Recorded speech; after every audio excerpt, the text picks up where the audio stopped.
Hello, this is Tracy Ansminger for USD 420, and today I'm going to talk to you about why we must all become digital citizens.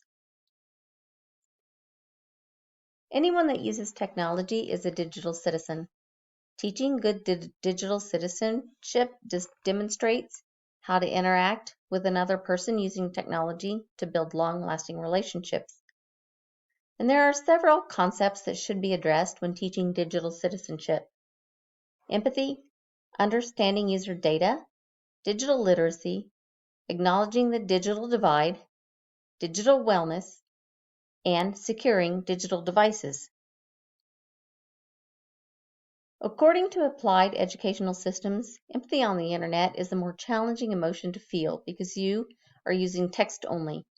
There is no intonation or cues such as facial expression to connect with how the person feels, so it is easier to make snap judgments about statements made by others online.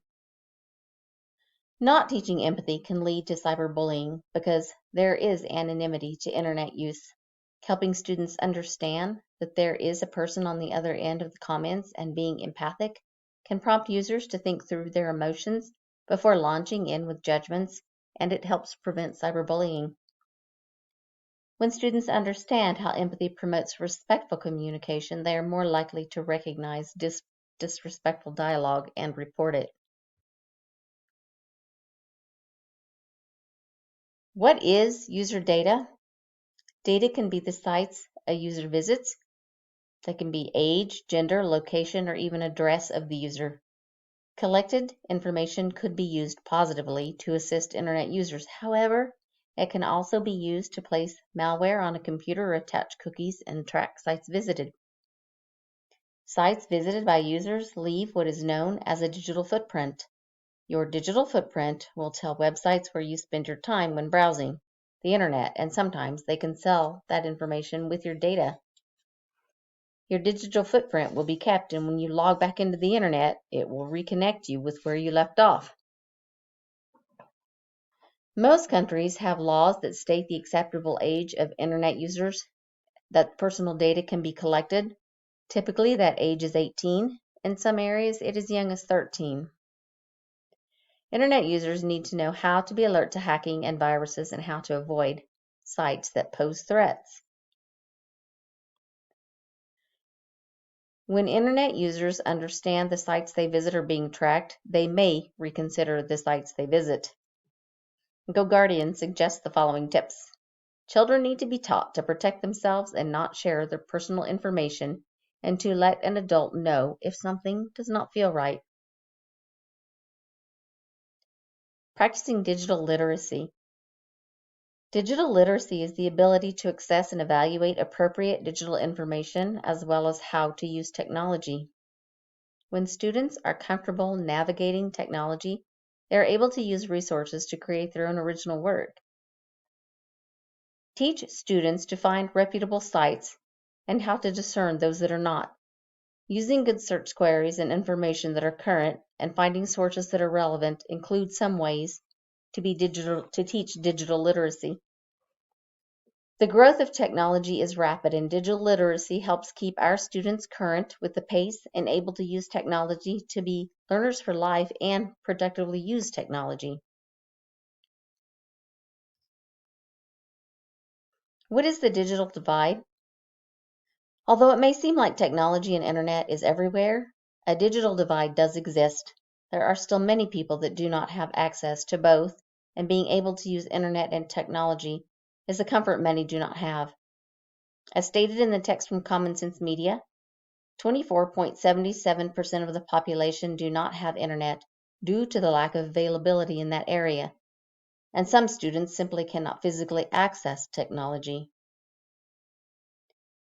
In addition, according to Common Sense Education, families earning higher incomes are able to afford family computers and personal devices for their children. Although the gap in haves and have-nots has decreased, over 60% of students are over 12, coming from families earning higher incomes, which is defined as 100,000 or above, use a computer daily to do homework. In contrast, slightly over 50% of teens from lower income homes, defined as less than 35,000 a year, are able to access computers to do their homework. A percentage of families in that population can't afford internet, and individuals need to be sensitive to that to avoid anyone being embarrassed. Introduce your class early in the school year to the concept of the digital divide and the reasons for it.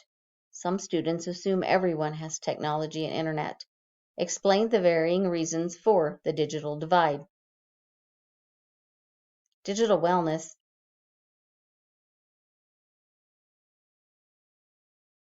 According to Common Sense Media, children ages 8 to 12 spend slightly less than 5 hours a day on the internet.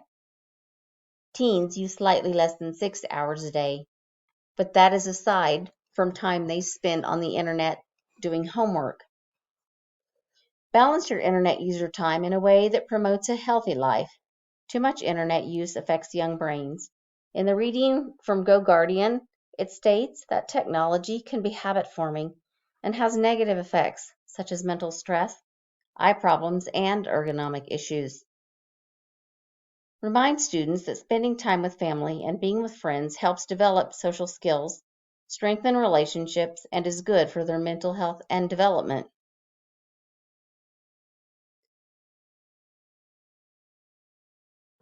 Securing devices. Schools should monitor and filter using software such as Go Guardian and EverFi.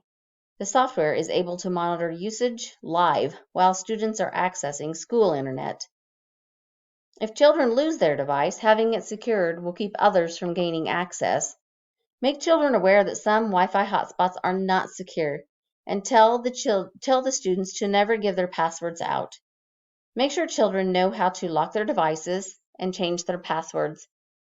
Teach students about virtual private networks, VPNs, which can be established by making a private network from a public one, according to Common Sense Media. Help students understand what an effective password is.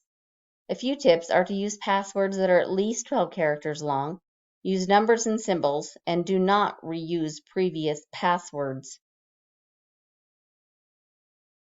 What is ERate? ERate provides discounts for telecommunications, internet access, and internal connections to eligible schools and libraries. Schools must use filters that monitor content at use at school in order to qualify for ERate. Additionally, for schools to qualify for ERate, they must teach digital citizenship. This is my presentation. The following are my correlation, my relevant, and my reflection. And here are my references.